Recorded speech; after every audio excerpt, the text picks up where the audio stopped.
Hi, thanks so much for tuning in. This is BQ Prime, and you're watching the Mutual Fund Show. At the onset, let me wish all of you who are tuning in a happy Women's Day. And to all the men out there, this is the day that you give back to the women in your life. I must state at the onset that I believe that every day should be Women's Day. But this, of course, gives us the opportunity to speak to all the women out there at different phases of life to understand what they need to know to improve their financial lives and to take the right decisions. Joining me to talk to you about all of this are Prableen Bajpai as well as Shweta Jain. Thank you so much to the both of you, and wish both of you as well a happy Women's Day. You know, I thought that I would structure this show in a manner that addresses women at different phases of life.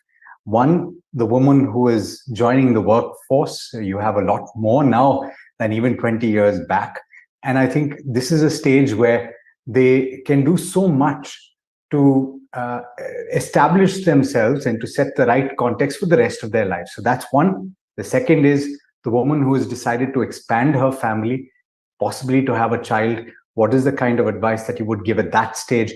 And also a lot of women who will eventually retire or are retiring right now. And what is the kind of advice that you would give for the rest of their lives, which, as we're talking about it, is quite a long time because life expectancy is going up. But let's start with the first stage. And this, I think, is the most exciting stage to talk about. Prableen, I'll start with you. A lot of women entering the workforce, what do they need to bear in mind? What advice would you give them? Hi, Alex. Great to be here and wishing every men and women, a very happy Women's Day. So I think the first stage is, in terms of age, I would break it between 20 to 30. I think that's the age group where women are entering the workforce. And I think what you're looking at is not a very steady income, but, initially you're just setting up your career. Probably it's your first job, second job. And I think this is a very important time to start looking at how money is moving in and out of your life. What are you earning? Understand basics of your taxation.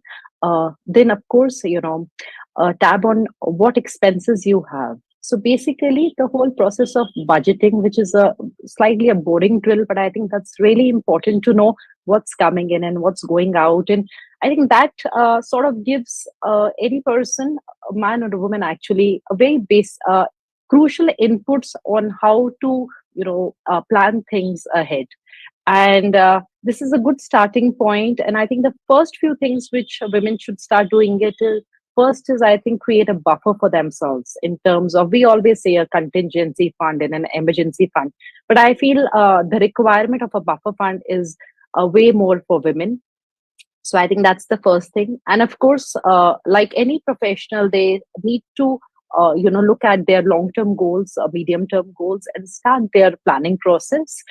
Because Alex, I think the journey for women in terms of their career is much more dynamic, given how the family commitments change over the course of time. And this 20 to 30 sort of a time period is when, I think they are sort of getting married, what we call the settlement phase for women, which is changing fast. But this is, I think, how they should start, have a buffer and look at their goals and start investing gradually. Okay. So the contingency fund, I think for every person who's starting work is the first goal. Shweta, I think you will also agree with this. But Prableen mentioned, and I'll come back to Prableen on that, but Prableen mentioned that particularly for women, setting up that buffer is more important. First of all, do you agree with that? And how much should they set aside? Of course, it's not something that is, one size fit all solution, but there can be some thumb rules to follow. Yeah, I think I'm just going to build on what Prableen said, because I agree with a lot of what she said as well.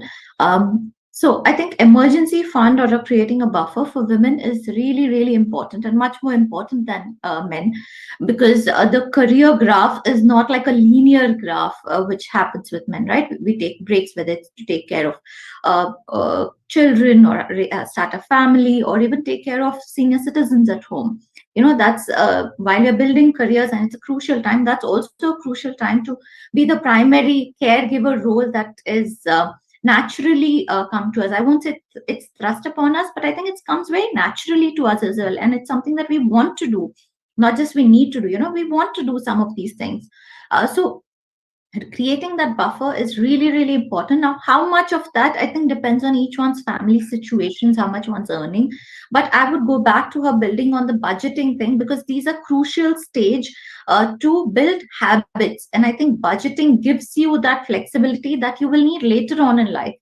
So the funny thing here is that while we want to and we can create long term goals here, it's so much more difficult to set aside that money for long term, because you're not really visualizing it, and everything else is sort of tempting you around, whether it's that vacation, that backpacking, because once I get married I can't do this, once I have children I won't be able to do that so easily. So a lot of the you live only once thing is more relevant at this stage, especially for women. So it becomes that much more difficult to sort of save from that. But I would say that some thumb rules, for example, I think a 10% towards long term goals. I won't say towards retirement, but towards long term, because women can't really set aside a lot of that money because they want to use that now. But I think 10% set it for a long term goal, whatever that may be. And I think if it's focused on somebody else, we tend to give it more importance than our own self. It's sad, but it's true. I also think what women need to do at this point is create the right habits. So while you may be listening to your a parent or a friend saying, you need to invest in gold because gold will never go down, or you need to create in that FD, which, is your safety net. I think create the right habits. Put in an FD only what you need in the next 1 or 2 years. I think not more than that. Gold, invest it in the right way, whether it's by investing in ETFs, so at least you can sell it when you need the money. Otherwise, the gold that you buy physically, you may not even want to sell it. You usually don't sell it. That's the truth about it. And especially if it's jewelry, then to matlab, that's forget about it. It's never going to get sold. So I think investing in the right habits and start off with equity. I think this is a crucial stage to start off with equity. Whether it's through ELSS or whether it's passive funds, so you can even join in the conversations that your colleagues are having, because I really think one thing that women shy away from is having these conversations around investing, saying I don't know enough. What if they think that in my career I'm their boss, but otherwise in investments if I make a mistake or say a dumb thing, they may ridicule me or think less of me. So I think they don't want to risk that. So start small amounts in ELSS or an index fund, and you can brag about that as well. That's a good point. I was actually going to come to ELSS because I think a lot of people that are starting out, because of the dual advantage, and this is obviously assuming, Prableen, that people choose the old tax regime, and we've had a lot of conversations about old versus new, but one of the advantages is under Section 80C, you get that deduction. I was specifically going to ask you between ELSS and, incidentally, Shweta also pointed out the passive funds, right? Because that's a great starting point. ELSS, what is the kind of option that you would suggest? And I think I'll take a couple of recommendations from Shweta as well, because we'd like to think that we are giving people actionable insight on this program. So between the passives and ELSS, Alex, see, I feel investing at this stage, 20 to 30 is a time period, especially for women, where their risk-taking ability is higher. Because the second age group, if you put it, let's say from 30 to 45, that is the time when usually you enter motherhood and other changes in your life and family commitments increase. So I think 20 to 30 is really the time when you should actually push towards, equity investing. Having said that, I think part of if you're just looking at ATC and the old tax regime, part of it would be taken care of by their EPF deductions, right? So whatever is remaining, going forward, given how the budget this year was, I think the onus of investing will eventually come down to, an individual only, without really these deduction sort of stimulation won't be there that, you park this much and this is the deduction you get. So I think I would suggest a combination of your EPF. So it gives you the fixed income compounding over a long time period along with index funds. And within index, actually now we do have, I think, 1 or 2 ELSs as well, which are taking the index option. So, but if you are 25 today and we're really looking at long-term investing, I feel that passive, especially in the large cap space, a lot of ELSS schemes are actually large cap oriented. I feel it really makes sense to have it more towards the index. So I would advocate a combination of index along with ETF. So there is no compulsion, there is no restriction. There is more flexibility in terms of what you want to increase, decrease. And I think going forward, passives have to be a part of your core portfolio. And as Indian markets mature, I think that would be a sensible thing to do if you're actually building something for the next 25, 30 years. And passive is also a great stepping stone, because once you get that chaska of investing in equities, yes, and you see your portfolio growing, even though it is passive, then you'll start understanding the risk return dynamics of equity. And hopefully at that point, you will be able to diversify your portfolio even further. But both of you all mentioned, and particularly you, Shweta, you mentioned the YOLO kind of approach to life, right? And that, I think, makes a lot of sense when we're speaking to women in a certain age group in particular. Do you think that a discretionary fund should be set aside to facilitate this, so that there is no feeling of guilt? Okay, I went to Thailand for 10 days and I have depleted my savings. Rather than that, setting aside something that you will definitely use every year? Oh, absolutely. I think that's bang on, Alex, because I do recommend having a separate fund, which is your guilt free fund. And in fact, I've written articles about it as well. That's how I manage my money, because I think it's really important for you to enjoy your money without feeling guilty about it. Because the minute you feel guilty, you end up spending even more money. So I think I've shared hacks about how to do this. And I think one of the best ways is to definitely keep saving a part of your monthly income into this fund, and then using only that much money, because otherwise you will end up taking loans for that vacation, or taking loan for something that you really don't need to take a loan for, and it becomes a lifestyle, saying, okay, if I need something, I will take a loan for it and pay for it on EMIs. I think that behavior I'm not really happy with, which is why I keep promoting this, that you have a separate fund and use that money for whatever it is, whether it's a vacation, whether it's Where do you shopping. invest in? Where do you invest? How do you build that fund? You could build it in a liquid fund, you could build it in another bank account, you could build it in another FD. I mean, whatever works for you. I usually do a combination of bank account and a liquid fund. Okay, fantastic. So that's a great. I think we've already gotten a few very key inputs that are usable right now. Let's move to the next age group, or the next stage in life, if you can call it that, because I personally believe that there are many more switches that a woman has to make in her life, as much as I believe that a man should be taking a far more active role than was the case 2 decades back even. But still, I think that the woman has to make more sacrifices from that point of view, right, Prableen? Even if you're talking about the gap in career, the vision that you have to have, okay, I'm going to have at least a year and a half if I have to have a child. What kind of advice in terms of investing, in terms of building a portfolio, in terms of allocation would you give for these women? Alex, I'll share a data with you. This is by the GenPAC Center for Women Leadership, and it says that 50% of working women in India leave their jobs to take care of their children at the age of 30. And I think it's quite true. I'm married to an army officer, and I know I have so many of these well-educated women who were working and now not working because they gave up their careers, because it's very difficult to keep moving every 2-3 years. And I think it's just one example of how, and women sort of need to make those sacrifices because you want to keep the family intact. And that is why, given the fact that the lady has to bear the child, and let's say the man is seen as the primary, in terms of career facilitation, I think he's the main member.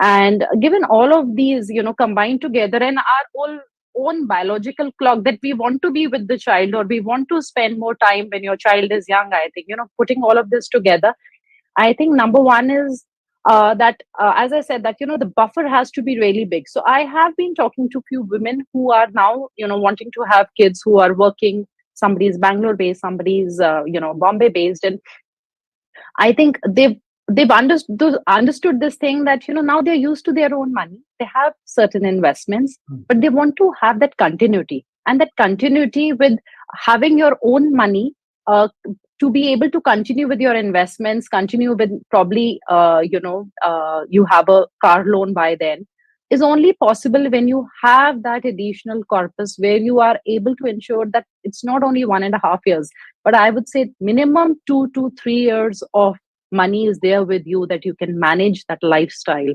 And that can not only give a lot of financial freedom in terms of decision making, but I think the peace of mind as a new mother, that I can take a break.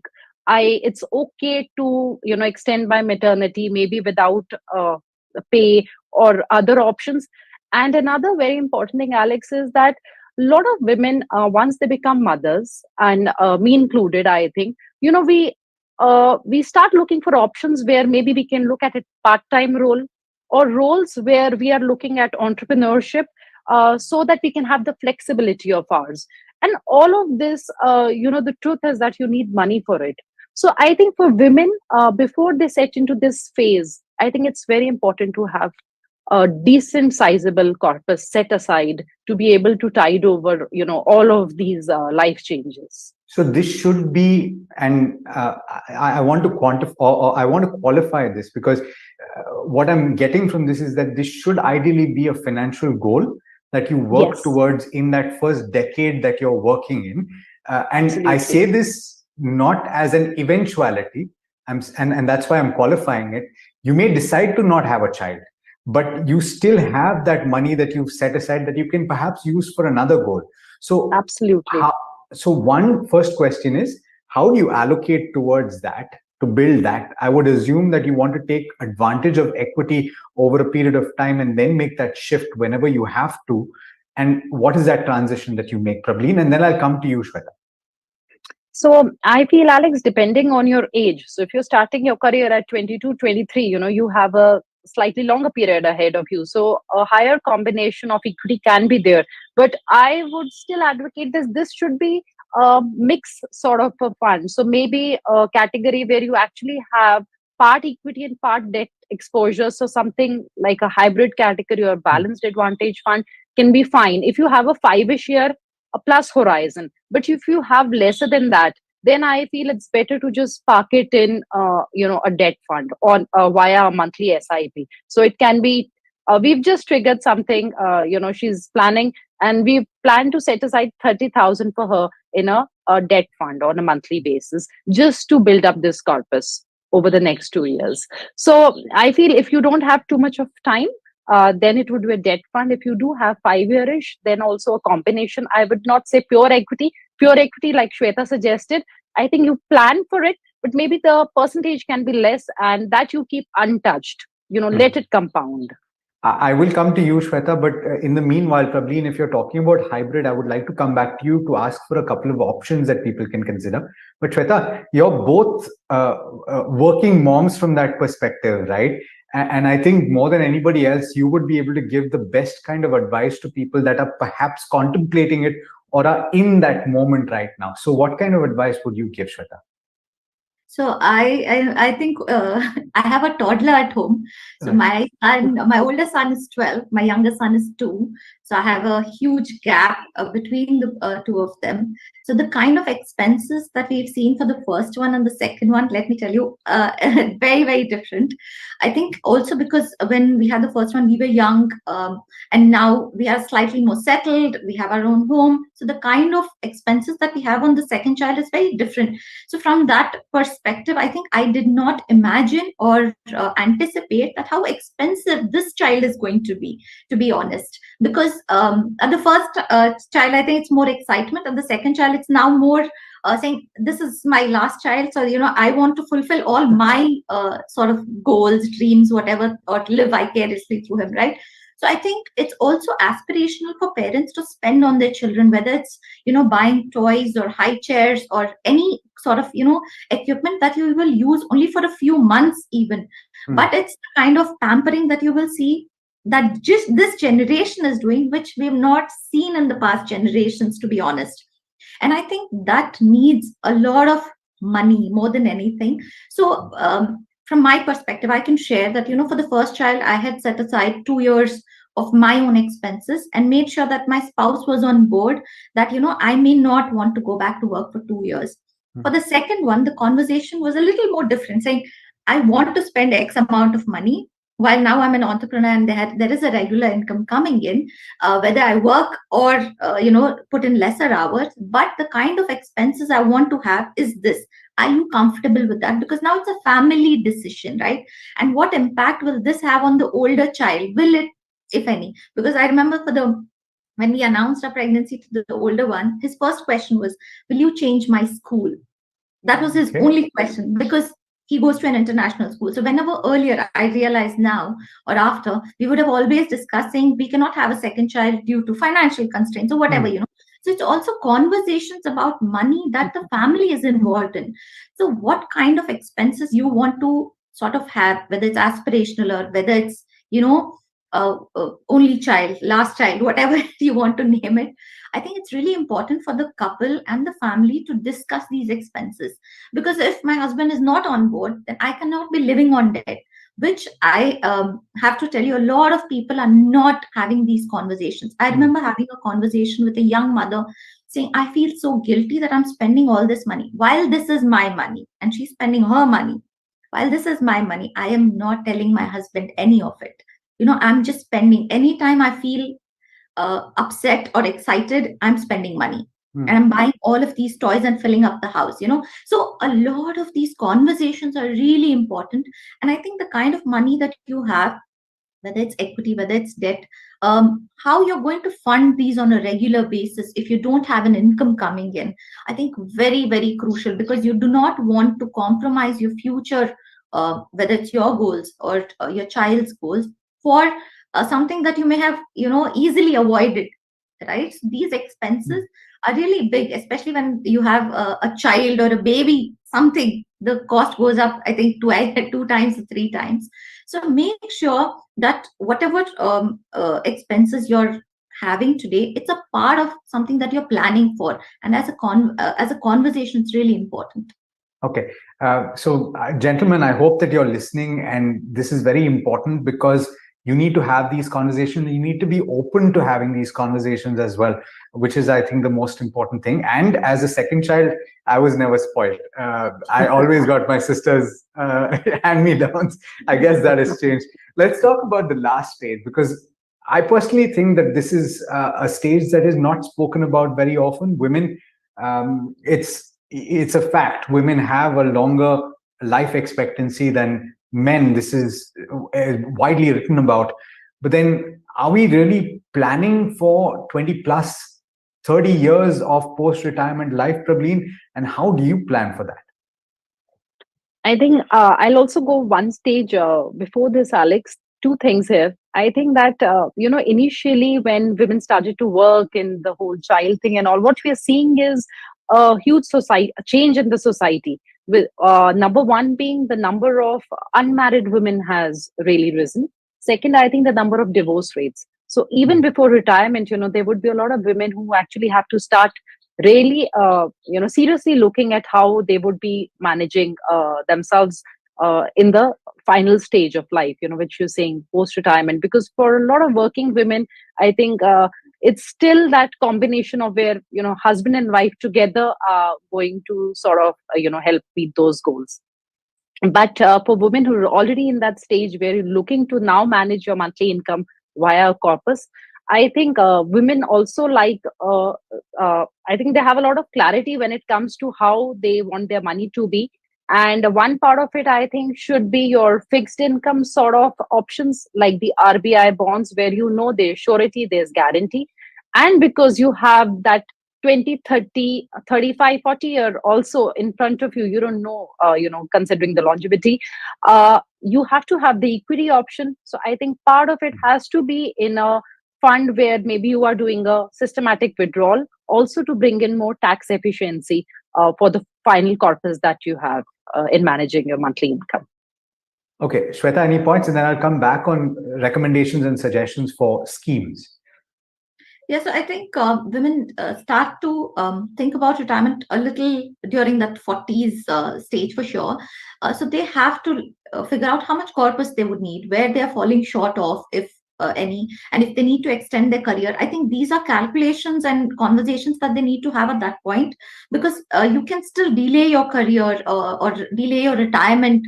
But once you're retired, you may not want to come back to the workforce. I mean, that really depends. But you need to be sure that you are, clear of that corpus, and you will get the monthly income that you need, because otherwise it can get into a really tricky phase emotionally and mentally.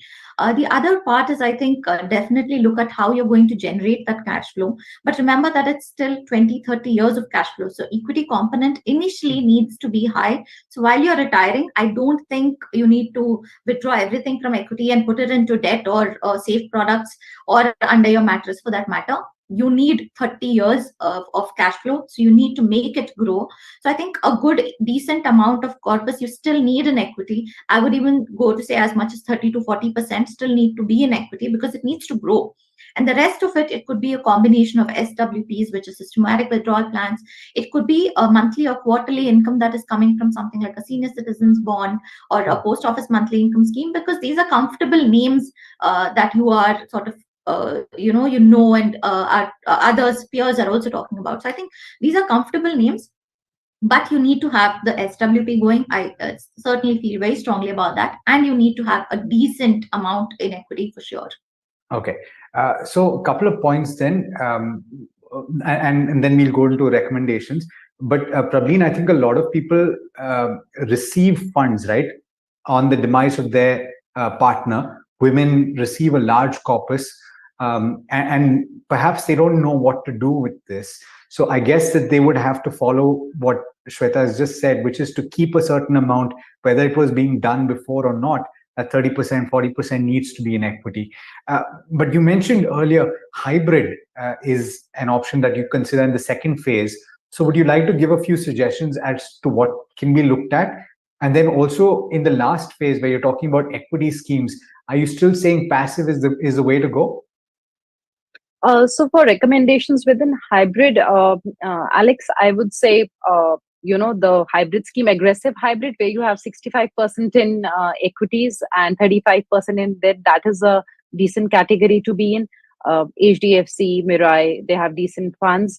Then I think balanced advantage funds also for such requirements are good, where you're looking to have the mix of the two. So again, ICICI, Edelweiss, I think they are decent names. And I think another category which they can look at is the conservative hybrid, where you just have a max of 25% in equities and the rest is in debt. And this is especially, I think, handy for that age group where you're looking to create a corpus for yourselves, but you don't have a very longish horizon. So these are some of the categories or a combination. And for the final stage, Alex, I think it can be depending on the corpus that they have.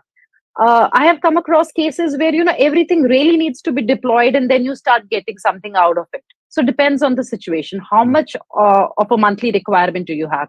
But if you have anything which can be set aside very neatly, then I think passives is again a decent choice, so just put it in Nifty 50 and let it be there, part of it. And if you have to have everything deployed and then do a SWP, then again, I think it should be a combination of your, government schemes with balanced advantage funds. I think they work decent from a withdrawal point of view. Any additional thoughts, Shweta, or are we more or less in line? Yeah, more or less in line. I think for SWP, I would recommend like a pure debt fund more than a balanced advantage. Okay, fantastic. And I think the last point is, no matter what stage of life you are at, remember to have conversations and to seek help. Because I think a lot of your question marks can be resolved just by seeking help in the financial space as well. Ladies, thank you so much for taking the time. Pleasure speaking with you as always. Thank you so much, Alex.